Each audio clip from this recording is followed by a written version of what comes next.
بسم اللہ الرحمن الرحیم وصلی اللہ علی النبی الکریم وعلی آلہ وصحبہ وبارک وسلم۔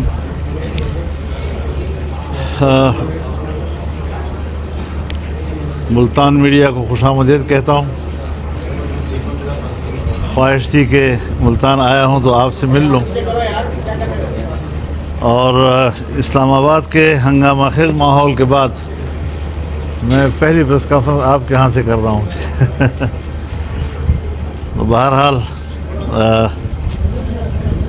بڑی گھمبیر صورتحال تھی وہاں، جس کا ہمیں سامنا کرنا پڑا، اور پہلے تو میڈیا کی غلام گردشوں میں آئینی ترامیم کا چرچا تھا۔ رفتہ رفتہ وہ باتیں سیاسی حلقوں میں آنے لگ گئی، تو اس پر ہم نے یہ موقف اختیار کیا کہ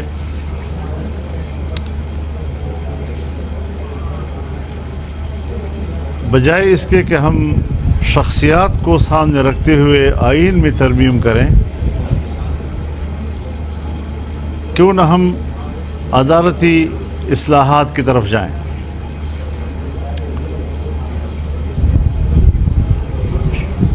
ہم نے یہ تجویز دی، اور اس پر کچھ تفصیل ہم نے پھر وہاں جو پارلیمانی کمیٹی، خصوصی کمیٹی تشکیل دی گئی ہے، اس میں بیان کی۔ لیکن ہر چند کے وہ یہ کہہ رہے تھے کہ جی اب ہم تو ججوں کی مدت ملازمت میں اضافے کا تجویز بھی واپس لے رہے ہیں، ججوں کی تعداد میں اضافے کی تجویز بھی واپس لے رہے ہیں، اور ایک فیڈرل کانسٹیٹیوشنل کورٹ، اس کی آپ کی تجویز کو ہم قبول کر رہے ہیں، تو آپ ہمارا ساتھ دیں۔ لیکن ہم نے کہا کہ جی یہ تو عنوان ہے، ایک اصولی گفتگو ہے جو میں نے کی ہے۔ جب آپ ڈرافٹ دکھائیں گے، مسودہ ہمارے سامنے آئے گا، تب بات ہوگی کہ آپ نے اس میں کیا تفصیلات طے کی ہیں۔ حکومت کسی قسم کا مسودہ دینے کے لیے آمادہ نہیں ہو رہی تھی۔ غالباً ایک کاپی انہوں نے پیپلز پارٹی کو دی تھی، اور بالآخر خدا کر کے ایک کاپی انہوں نے ہمیں بھی مہیا کی۔ میں یقین سے نہیں کہہ سکتا کہ ان کی کاپی اور ہماری کاپی ایک جیسے ہوگی یا اس میں کچھ فرق ہوگا، اور جو کاپی ہمیں مہیا کی گئی ہے اس کے بعد معلوم یہ ہوا ہے کہ اب اس کے بعد جو نئی کوئی اس کی کاپی آئی ہے اس میں بھی کچھ فرق ہے، اور کچھ اس میں کچھ چیزیں کاٹی گئی ہیں، کچھ اضافہ کی گئی ہیں۔ تو ایسے جیسے بالکل کوئی تیاری نہ ہو، اور وہ بغیر تیاری کے ایوان سے توقع رکھ رہے تھے کہ ہمیں سپورٹ کیا جائے گا۔ تاہم جب ہمیں کاپی مہیا کی گئی اور ہمارے وکلاء نے اس کو دیکھا، تو ہمیں بہت افسوس ہوا اس بات پر کہ آئین جو ہر شہری کے بنیادی حقوق کا تحفظ کرتا ہے، اور اس میں معمولی سا ایک استثناء ہے، وہ بھی ملٹری کے حوالے سے، لیکن یہاں تو انسانی حقوق، بنیادی حقوق کا دائرہ محدود کر دیا گیا، اور ملٹری کا رول جو ہے اس میں بہت اضافہ کیا گیا۔ جو استثنائی چیز ہے اس کی توسیع دی گئی، اور جو آئین کا بنیادی انسانی حقوق کا چیپٹر ہے اسے محدود کر دیا گیا تھا۔ اسی طرح کورٹ کے حوالے سے، ججوں کی تقرری کے حوالے سے، یہاں تک کہ ہائی کورٹس کے ججوں کے تبادلے کے حوالے سے، کہ اگر مجھے کسی جج پہ اعتماد نہیں ہے یا میرے حق میں فیصلہ نہیں دے سکے گا تو اس کا فوراً تبادلہ کر دیں۔ یا یہ کہ کیس اس سے اٹھا کر دوسرے کو دے دیں۔ اب یہ چیزیں جو ہیں یہ نظام کو انتہائی متاثر کر رہی تھی۔ ہم دیکھتے ہیں، کئی دہائیوں سے ہم دیکھتے ہیں کہ مفادات کا لین دین ہمارے ملک کی سیاست بن گئی، لیکن ہم نے نظریات، اصول اور قوم کی آواز کو تقویت دینے کی سیاست کی، اور ہر ایسی تجویز کو ہم نے مسترد کر دیا کہ جو مفاد عامہ کے خلاف تھی، بنیادی انسانی حقوق کی نفی کر رہی تھی، عدل و انصاف مہیا کرنے میں صرف حکومت کو تحفظ دینا تھا، اور اس کے علاوہ اگر عام آدمی کا کوئی مسئلہ ہو۔ ہم نے یہ تجویز اس لیے دی کہ ایک تو میثاق جمہوریت میں فیڈرل کانسٹیٹیوشنل کورٹ کا تصور موجود ہے اور صراحت کے ساتھ لکھا گیا ہے۔ دوسرا یہ کہ سپریم کورٹ میں اس وقت جو عام لوگوں کے کیسز ہیں، کوئی 60,000 کیسز اس وقت پینڈنگ پڑے ہوئے ہیں، اور پورے ملک میں اگر دیکھا جائے چھوٹی عدالتوں سے لے کر بڑی عدالتوں تک 24 لاکھ کیسز جو ہیں وہ پینڈنگ پڑے ہوئے ہیں۔ نسلیں جو ہیں وہ آگے بھگتتی ہیں اس چیز کو، اور مقدمات ختم نہیں ہو پا رہے۔ تو اس حوالے سے ایک دلیل تھی کہ ایک کانسٹیٹیوشنل کورٹ موجود ہو تاکہ سیاسی معاملات، آئینی معاملات، حکومت اور کسی ادارے کے درمیان کوئی معاملہ ہو جائے تو وہی کیس وہ نمٹاتے رہے، باقی پبلک کے جو کیسز ہیں وہ تیزی کے ساتھ آگے بڑھتے رہے اور جلد انصاف لوگوں کو مہیا ہوتا رہے۔ تو اس حوالے سے جو مسودہ ہمیں دیا گیا تھا، اس وقت تک تو ان کے پاس اکثریت نہیں تھی، اور دار و مدار جمعیت علماء اسلام کے ممبران پر تھا۔ جمعیت علماء اسلام نے واضح طور پر کہا کہ ہم مطمئن نہیں ہیں اور ہم اس مسودے کو ووٹ دینے سے معذور ہیں۔ اب بلاول صاحب بھی تشریف لائے تھے میرے پاس، اور ان کے اور ہمارے درمیان بھی بات چیت ہوئی، اور اس پر اتفاق ہوا کہ ہم بھی ایک مسودہ بنا لیتے ہیں، وہ بھی ایک ڈرافٹ تیار کر لیں گے، پھر ہم ایک دوسرے کے ساتھ شیئر کریں گے۔ ہم اتفاق رائے چاہتے ہیں، پارلیمنٹ کا کام یہی ہے کہ وہ قانون سازی کرے، آئین سازی کرے، ترامیم کرے، قانون پاس کرے، یہ جاب ہے ہمارا، اور اس پر ہم کسی قسم کا قدغن بھی قبول کرنے کو تیار نہیں ہیں۔ لیکن اداروں کے درمیان اگر طاقت کا توازن بگڑتا ہے تو وہ بھی ملکی نظام کو تہس نہس کر سکتا ہے۔ اس لیے ہم اس بات پر زور دے رہے ہیں کہ ہر ادارے کا ایک اپنا دائرہ کار ہے جسے آئین متعین کرتا ہے، اور اگر ہر ادارہ اپنے دائرہ اختیار کی حد تک خود کو محدود رکھے گا تو اپنا اپنا کردار بڑے خوش اسلوبی کے ساتھ وہ کر سکیں گے، اور ورنہ تو پھر ایک ادارہ دوسرے ادارے کے مقابلے میں طاقتور بننے کی کوشش کرے گا، اور اس لڑائی میں ملک کمزور ہو جاتا ہے۔ چنانچہ آج ہم دیکھ رہے ہیں کہ جب سے اسٹیبلشمنٹ نے طاقتور بننے کی کوشش کی، انتخابات پر اثر انداز ہونے کی کوشش کی، اپنی مرضی کی حکومتیں لانے کی کوشش کی، تو آج اس کا نتیجہ یہ ہے کہ ملک ہر لحاظ سے کمزور ہو گیا ہے۔ اقتصاد کے لحاظ سے کمزور، انصاف کے لحاظ سے کمزور، عدالتوں کو مزید کمزور کیا جا رہا ہے۔ اور میں ایک بات انتہائی دکھی دل کے ساتھ کر رہا ہوں کہ میں نے اپنی زندگی میں وہ دن بھی دیکھے ہیں جب فوج کے خلاف کوئی بات سننے کو تیار نہیں تھا، اور آج بدقسمتی سے میں وہ دن بھی دیکھ رہا ہوں کہ فوج کے حق میں کوئی بات کرنے کو قبول نہیں کر رہا ہے۔ ایسا کیوں ہے؟ یعنی یہ ہمارے لیے بھی دکھ کی بات ہے۔ ہم بھی سمجھتے ہیں کہ ہمارے اداروں کا احترام ہو، فوج کا احترام ہو، عدلیہ کا احترام ہو، پارلیمنٹیرینز کا احترام ہو، اور وہ اپنے ضمیر کے مطابق کام کریں، اپنے دائرے کے اندر رہتے ہوئے کام کریں، تو میرے خیال میں پھر ملک بھی طاقتور ہوگا، عوام بھی مطمئن ہوں گے، اور ملک کا نظام ٹھیک چلے گا۔ مولانا صاحب، بلاول نے آپ کی تجاویز سے کس حد تک اتفاق کیا ہے، اور کوئی ٹائم پیریڈ بھی طے ہوا ہے کہ بلاول صاحب اور آپ کب تک متبادل تجاویز تیار کریں گے؟ انہوں نے بھی کام شروع کر دیا ہے اور ہم نے بھی کام شروع کر دیا ہے، وکلاء اس پر کام کر رہے ہیں، تو ظاہر ہے کہ ہفتہ 10 دن تو اس میں لگ جائیں گے کہ ہم ایک کانسیپٹ پہ جو ہے تعینات کریں گے۔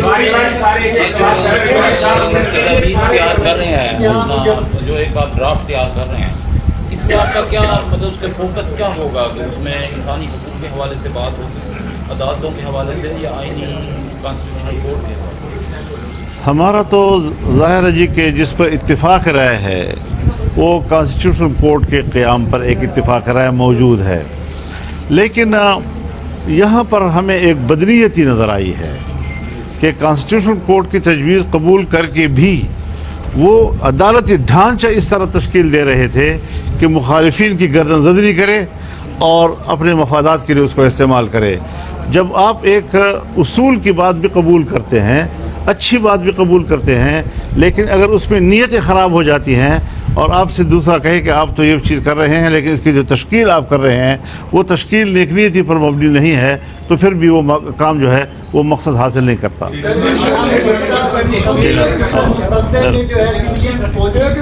جی جو سویلین فوجی کا جو سر یہ ٹرائل ہونے جا رہا ہے اس کے حق میں آپ ہیں یا نہیں؟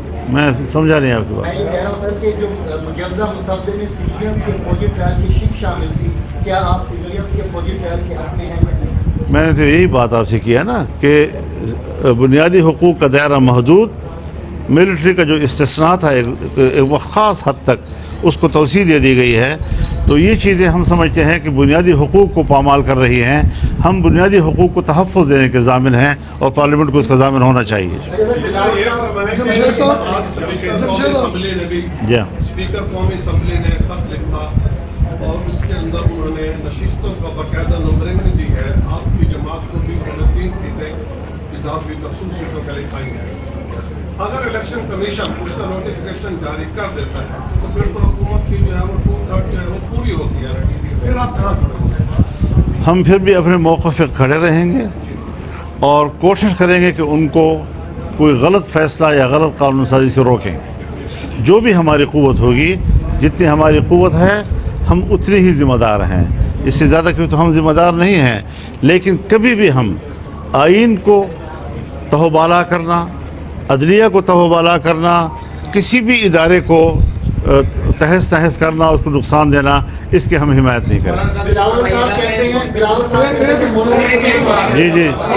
جی فرمائیں۔ بلاول صاحب کہتے ہیں مولانا فضل الرحمان کے کمیٹی روم میں پہنچنے سے پہلے ہی آرٹیکل 8 والی جو ترمیم ہے وہ ہٹوا دی گئی تھی، کیا آرٹیکل 9 اب آ گیا ہے، لیکن اب یہی بات تو ہمارے لیے سوال ہے۔ ہم نے آپ سے پہلے بھی کہا کہ اس کے بعد کچھ تبدیلی ہوئی ہے تو پتہ نہیں وہ کیا ہے، تو ایک مسودہ، پھر دوسرا مسودہ، اب تیسرا مسودہ، اور سب ایک دوسرے سے مختلف ہیں۔ اس تشویش میں کیوں رکھا جا رہا ہے؟ یہ کنفیوژن ہے، اور پارلیمنٹیرینز اگر اپنے قانون سازی کے بارے میں کنفیوژن کا شکار ہوں وہ کیا آئین سازی اور قانون سازی کر سکیں گے؟ جیسے آپ نے بھی کہا کہ ہماری سیاست ہم نے ماضی میں سے کرتے مفادات کے گرد گھومتی ہے۔ اچھا، ابھی بھی آپ کا نیا بیان بڑا پاکستان طریقے انصاف کے ساتھ جو ہے وہ بڑھ رہا ہے۔ اچھا، تو کوئی ان کے ساتھ جس طرح سے آپ ایک سوچ پہ اور ایک جگہ پہ اکٹھے ہو رہے ہیں، تو مستقبل کے لیے بھی تو آپس میں آپ کے وعدے دید ہوئے، کیونکہ جب بھی 2 جماعتیں آپس میں مذاکرات کرتی ہیں، کسی ایک مٹنے پہ آتی ہیں، تو مستقبل کے وعدے جو ہے وہ ضرور ایک دوسرے سے لیے جاتے ہیں۔ تو اس آپ جو تحریک انصاف کے ساتھ جو ایک پیج پہ آئے ہیں، مستقبل کے بارے میں کوئی وعدے دید ہوئے؟ ناراض تو نہیں ہوں گے آپ؟ نہیں، کیونکہ آپ کو جب میں جواب دیتا ہوں کچھ اور بن جاتا ہے۔ تو جی میں سمجھ گیا۔ جی دیکھیے، اس میں کوئی شک نہیں ہے کہ ہم اپوزیشن بینچوں پہ ہیں، پی ٹی آئی بھی اپوزیشن بینچوں پہ ہے، اور ہم قومی اسمبلی میں 8 اراکین کے ساتھ، سینٹ میں 5 اراکین کے ساتھ، جبکہ وہ 80 اور 90 کے اراکین کے ساتھ قومی اسمبلی میں موجود ہیں۔ ایک پارٹی جب حکومت کے خلاف بھی اپوزیشن میں ہو اور اپوزیشن کے خلاف بھی اپوزیشن کرے تو یہ تو دنیا میں پارلیمانی رواج نہیں ہے۔ اس وقت باقاعدہ ہمارا کوئی اتحاد نہیں ہے۔ بہرحال اس دوران میں جب یہ 26ویں ترمیم لائی گئی تو اس پر حکومت بھی برابر ہمارے ساتھ رابطے میں رہی، پی ٹی آئی بھی برابر ہمارے ساتھ رابطے میں رہی، دن میں کئی میٹنگیں ہماری ہوتی رہیں، میں ان کے خیالات بھی سنتا تھا، ان کے خیالات بھی سنتا تھا، اور پھر ہم آپس میں بیٹھ کر اس پر غور کر کے اپنی ایک جماعتی رائے بناتے تھے۔ اس وقت ہمارا ان سے کوئی اتحاد ایسا باضابطہ نہیں ہے، نہ کسی تحریک کے لیے۔ البتہ جو پارلیمانی رول ہے اس میں ڈے ٹو ڈے ایشوز پر ہم بات کر سکتے ہیں، اس پر ہم ایک مشترکہ موقف بھی لے سکتے ہیں، لیکن کوئی ایسا باقاعدہ اتحاد نہیں ہے۔ البتہ بہتر ہے، ہم اس چیز کو ایک مثبت سفر سمجھتے ہیں کہ ہمارے جو تلخیوں والا ایک دور تھا، اگر وہ اعتدال پہ آتا ہے اور ایک بہتر تعلقات کی صورت بنتی ہے تو اس کی طرف ہمیں بڑھنا چاہیے۔ جو بلاول بھٹو صاحب نے یہ فرمایا کہ اگر مولانا صاحب جو ہے ہمارے ساتھ نہیں آتے تو ہم پھر کسی اور طرف دیکھیں گے، اور سے بندے ہمارے فیور کر لیں گے، لیکن پھر مولانا صاحب کی تجویز جو ہے، جو تجاویز ہیں، ان کو بھی ہم نہیں مانیں گے۔ دیکھیے، اگر وہ غلط چیز پر مصر ہیں کہ ہم نے غلط کام کرنا ہے اور اس کے لیے جہاں سے بھی چاہیں لوگوں کو توڑ کے اور مفادات کی، تو پھر تو ایک سوداگری والا ایک کام ہوگا۔ ہم اس سے دور رہیں گے اور انشاءاللہ اصولی سیاست کریں گے، اپنا موقف دیں گے، اور مجھے یقین ہے انشاءاللہ کہ اگر انہوں نے ایسی حرکت کی اور ہم نے اس پر رد عمل دیا تو وہ ایسا نہیں کر سکے۔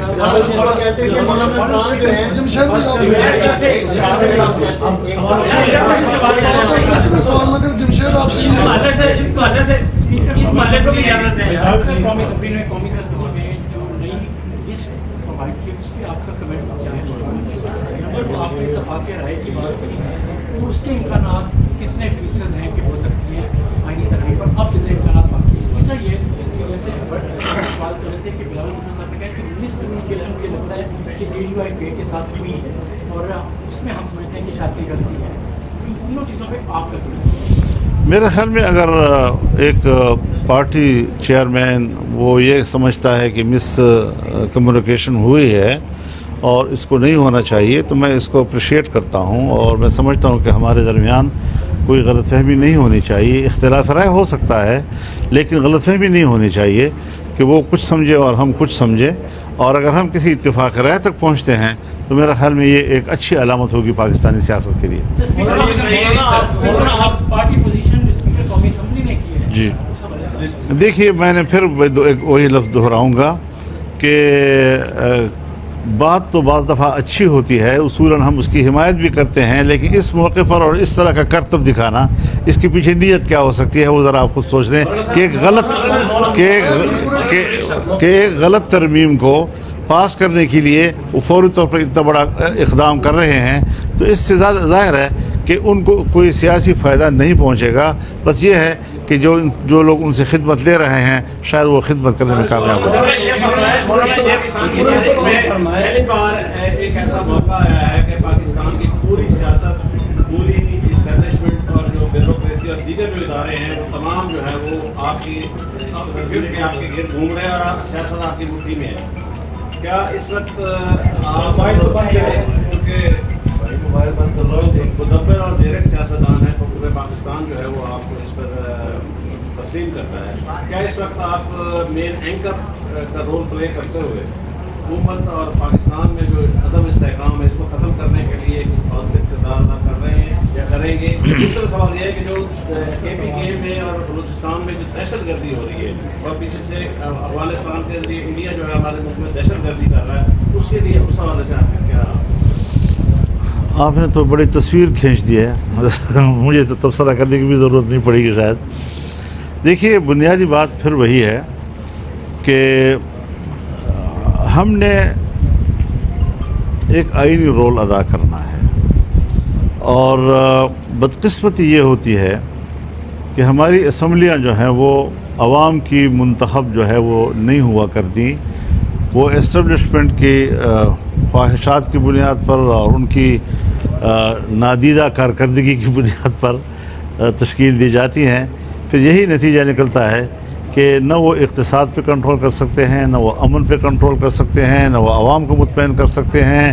کیا وجہ ہے کہ اتنی بڑی منتخب حکومت اور اس کا موقف عوامی سطح پر رد کیا جا رہا ہے؟ یعنی میں آپ کو ایک عجیب لطیفے کی بات بھی ہے، یعنی ہم شکایت کر رہے ہیں کہ ہمارے پاس مسودہ نہیں ہے، مسودہ ہے تو کون سا مسودہ. لیکن ہمارے موقف کی تائید اس وقت پبلک میں زیادہ ہے, اور جو لوگ ہمیں سپورٹ کر رہے ہیں, عوام دیہاتوں میں, محلوں میں, بازاروں میں, گھروں میں, ان کے پاس تو سرے سے مسودے کا کوئی ہوا ہی نہیں گئی. تو جن کے پاس بالکل ہی مسودہ نہیں ہے وہ کیوں رد کر رہے ہیں اس بات کو, جبکہ ہم تو ساری چیزیں ڈاکومنٹس دیکھ رہے ہیں, ان پر تبصرہ کرتے ہیں, ان پر رائے قائم کرتے ہیں.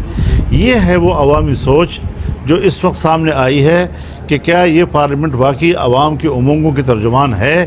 میرے خیال میں نہیں ہے.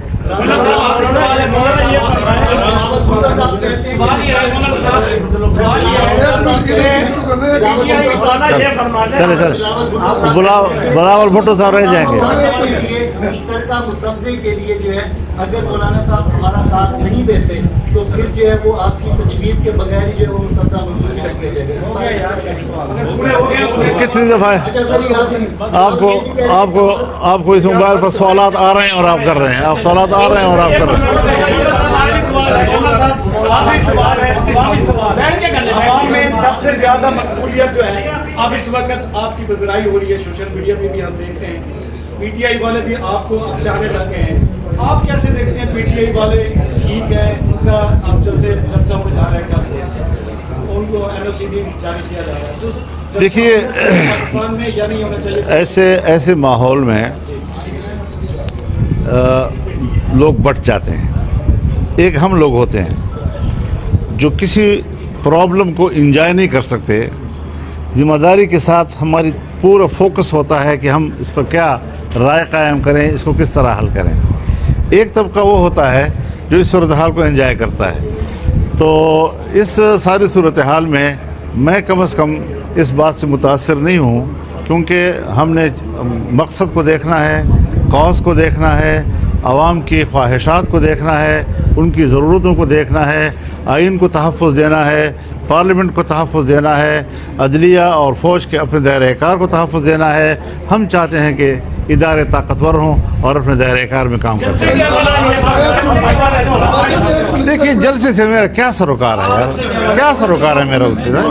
عرضی ہے کہ آپ نے انسانی حقوق کی بات کی اور آئینی حقوق کے تحفظ کی بات کی, بنیادی حقوق کے تحفظ کی بات کی. کیا آپ سمجھتے ہیں کہ اس وقت جو ملک کا شہری ہے جو اپنے بنیادی حقوق سے تقریباً محروم ہو کے رہ گیا ہے, اس کے اندر مہنگائی ہے, آئے کی فیس کا ایک ایشو ہے, بجلی مہنگی ہے, تو کیا پارلیمان میں اس پر بھی کوئی آواز بلند ہونی چاہیے یا اس کے لیے بھی کوئی آپ میکینزم بنا رہے ہیں تاکہ عوام بھی کے لیے تجھے رہے؟ کیا اچھا ہوتا کہ پارلیمان یہ کردار ادا کرتی جو آپ فرما رہے ہیں, لیکن بدقسمتی سے وہ ایک ایسا کردار ادا کر رہی ہے جس میں عوام کی خدمت کم اور طاقتوروں کی خدمت زیادہ ہے. مولانا صاحب ابھی ایک بات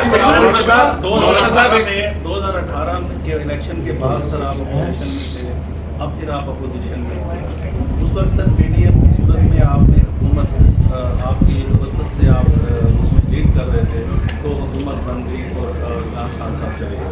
ابھی سر آپ اس وقت بھی اپوزیشن میں ہیں, کیا سر آپ نے ٹارگیٹ کیا ہے سر اس کو آپ کیسے؟ ایک تو آپ بنیادی مسئلے کی طرف جائیں گے کہ ہم اس الیکشن کے نتائج کو تسلیم نہیں کرتے, ہم اس اسمبلی کو عوام کا نمائندہ نہیں کہتے, ہم اس حکومت کو عوام کا نمائندہ نہیں کہتے, اور فوری طور پر ہم دوبارہ عام انتخابات کا مطالبہ کرتے ہیں. یہ ہے ہمارا بنیادی اصول جی, اور اس پر ہم قائم ہیں, اس کے لیے ہم آواز بھی اٹھاتے ہیں. لیکن چونکہ میری پارٹی یہ طے کر چکی ہے کہ ہر چند کے ہمارا یہ موقف ہے کہ ہم الیکشن کے نتائج کو تسلیم نہیں کرتے, جیسے 2018 میں ہم نے نہیں کیا تھا, تاہم پارلیمانی رول جو ہے وہ ہم ادا کرتے رہیں گے.